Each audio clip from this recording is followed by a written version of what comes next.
You do have one foot in one world and one in the other, because you still are like a lot of people where you still are believing in struggle.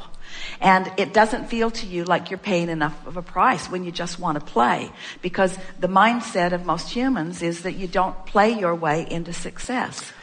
And we want you to realize that you could join the ranks. We talked about this earlier or someone mentioned this economic pie that people are wanting to share.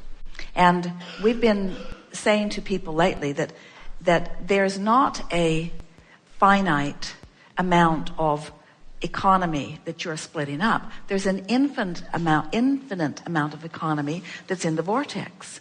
But when you believe that there is only so much that you're sharing, rather than an infinite amount that you will be guided to, you have a different stance in all of this. So much of the world is outside the vortex. In other words, not understanding that they are vibrational beings, and not understanding that things are always working out for them, and not understanding that there is a version of them, which includes everything that they want, that is calling them. Most people believe that it is through their action and through their hard work and through their determination that they will make things happen.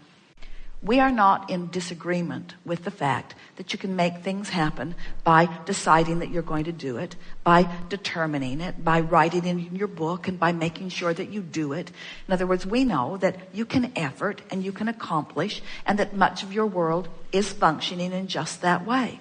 But this is a forum where we are teaching you about the power of the universe. This is a forum where we are teaching you about the power of what's in your vortex and your much easier access to it than anyone understands. And you're right. You can't have it both ways. You can't be in the world of struggle, which has limits to how much you can struggle yourself too. Because when you are struggling your way, you're limited by time, you're limited by space, you're limited by how much you can actually physically move around in a period of time.